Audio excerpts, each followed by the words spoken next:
what I saw in universities across Pakistan, I taught in Government College and Punjab University. In my experience at these universities is that you had young people from across Pakistan who were brilliant, who were coming from small villages and wanted to move ahead in life.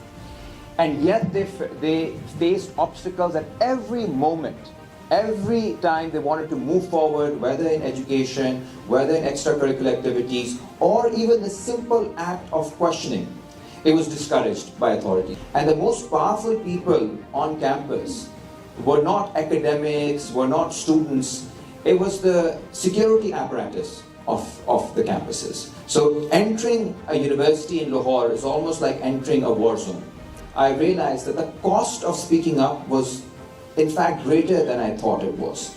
I saw young people from Punjab University picked up, and by picked up I mean this hideous crime of enforced disappearances in Pakistan, where anybody who questions the state's narrative on religion, state's narrative on the multiple wars that we're fighting, the state narrative on women's rights, they are targeted by the agency. So you had no student unions on campus. So our next speaker is Dr. Ammar Ali Jan. As I mentioned, he has come all the way from Lahore. He's running a campaign in the forthcoming election. He heads his own party, is a leader of many movements, including his political organization. He's led the students, he's led the workers, and in Lahore's working class area, his campaign is underway. And Ammar will talk about that, but Ammar also talk about, as we have requested, about the future directions of progressive movements in Pakistan. Thank you to everyone, especially to the organizers, Dr. Zafar, Dr. Haider, Dr. Salman, Dr. Amir. Thank you, all of you, not only for organizing this event, but also for your consistent solidarity in very difficult moments. Yes, you know, Pakistan, of course, is a very difficult place, but when you realize that you have support from across the world, it gives us hope in very hopeless times. So I thank you all for taking time out and for your solidarity. I'll just briefly talk about why we decided to enter politics. I was a student here. Kamran Saab is my mentor.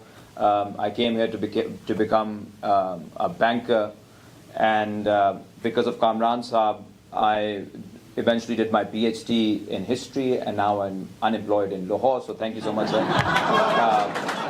It's been a wonderful journey. But if I had another opportunity, I would do the same, because I think him and others like him have given us a reason to orient our lives for a better purpose, for a bigger purpose. And eventually, I returned to Pakistan in 2016 after finishing my PhD from Cambridge, England. And the goal for us in Pakistan was to introduce critical thinking. And what I saw in universities across Pakistan, I taught in Government College and Punjab University. What I saw in my experience at these universities is that you had young people from across Pakistan who were brilliant, who were coming from small villages and wanted to move ahead in life. And yet they faced obstacles at every moment. Every time they wanted to move forward, whether in education, whether in extracurricular activities, or even the simple act of questioning, it was discouraged by authorities. I've spoken about it in great detail in a TEDx talk, where a lot of times I was quite shocked that teachers would almost feel jealous if their students had a good idea. And the attempt was try to dumb them down, to shut them up, and to, in a way, humiliate them. And the most powerful people on campus were not academics, were not students. It was the security apparatus of the campuses. So entering a university in Lahore is almost like entering a war zone. There are checks and balances, you have agency people standing outside, you have guards who are extremely powerful, and the way they talk to young people, it almost means like they're trying to remind them of their place in society, which is one of submission, which is one of obedience. And over time, I realized that the cost of speaking up was in fact greater than I thought it was. I saw young people from Punjab University picked up, and by picked up I mean this hideous crime of enforced disappearances in Pakistan, where anybody who questions the state's narrative on religion, state's narrative on the multiple wars that we're fighting, the state narrative on women's rights, they are targeted by the agency. So you had no student unions on campus. They've been banned since General Zia's time in the 80s. But you have politics of a different kind. You have security apparatus, you have intelligence agencies, you have military men, and of course you have outside political influence. And I was teaching students, Pashtun and Baloch students, who were picked up in front of my eyes. And you can imagine what that does to a teacher who loves his students. These were bright young people who had serious questions about the state of affairs. They were from FATA, from war-torn areas in FATA and Balochistan. And we were encouraging them to ask questions, and the state's response was to, rather than answering their question, pick up and disappear anyone who asks a question. Sawal uthane wale ko hi utha lo. That was the mentality. If you happen to be a woman, the situation was even worse. I was pleasantly surprised to see that Punjab University is now a campus with majority women. And I won't be exaggerating if I say that it's a consensus across faculty members who recognize that for some reason, women students in Pakistan are much brighter than men. And that's partly because their focus is greater, partly because it could be there are multiple sociological reasons, but if you look at the metric exams results, you look at the medical college entrance exam results, you'll see that women are doing, even in CSS now, women are doing much better. And this is a subject that needs more exploration. However, a woman not only has pressure from the family that they have to get married, even if their dream is to become a doctor, to become a philosopher, to become a scientist. Right after the undergrad, they have to get married. But even during campus, if they face something like harassment, whether it's from faculty members, from administration, or from students, they are told to keep quiet. Because the cost of speaking up in that case is not only reprisals from powerful sectors, the people who are doing it, but also the family getting to know about it, which means an end to your academic journey, because then it becomes a question of honor. Now, these are the kinds of things we were looking at, and it was extremely, extremely disturbing for me that these brilliant young minds who want to go ahead, who have these questions, they are not being taught to become confident young people who can take on the challenges of the 21st century. Instead, they are being told to be scared. They are being humiliated and they're being silenced. But like we were taught by Kamran Saab and many others, and you just heard Professor Taimur Rahman, who's one of the bravest people in Lahore, who's been speaking out on controversial issues for a very long time. We were told that cynicism is what there is. You don't need to be an intellectual or an activist to accept cynicism or reproduce it. To be an intellectual, to be an activist, you have to find spaces of hope, even if they're tiny. And we tried organizing people on Punjab University campus, which some of you would know is a hub of religious organizations. The famous one is Jamiyat. And I'm proud to say that when the Mashal Khan tragedy happened, this young kid who was lynched in Mardan on blasphemy charges, which broke our hearts, our students in Government College, Punjab University, FC College, on the same day did protests on campuses, not only against the administration, but also in front of offices of the Jamiyat, the right-wing religious group, and bravely chanted slogans in favor of Mashal and in favor of secularism. This is on Punjab University campus, which means that students had that ability to talk about it. One of the students is with us from Government College, Zahid, who was a student at Government College at the time when Mashal Khan was martyred. He was one of the ones who was leading the protest, and now he's doing his PhD at Rice University here in Houston. We were also lucky to see the starting of a student movement in 2018, 2019, which turned into a big student solidarity march in November 2019, which not only demanded an end to militarization of campuses, the initiation of sexual harassment committees on campuses, the end to privatization of education, but also after 40 years of a ban on student unions, for the first time in 35, 40 years, the question of student unions was placed in the mainstream of Pakistani politics, where Imran Khan himself, the then Prime Minister, had to tweet saying, I support student unions and I support student democracy. This was the power of mobilization from grassroots led by young students across Pakistan. Similarly, with women organizers, I think Pakistan is in the edge of a feminine or a feminist revolution as well. We saw women organizing in Aurat March.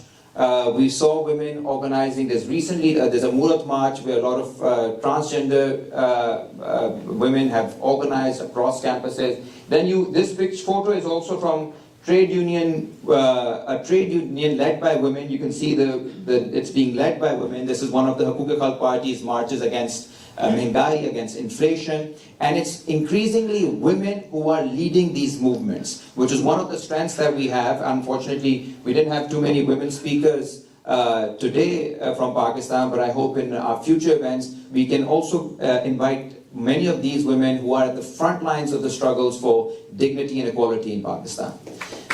None of this naturally was easy. There are high costs in a securitized state like Pakistan to speaking out. As I said, my students were targeted.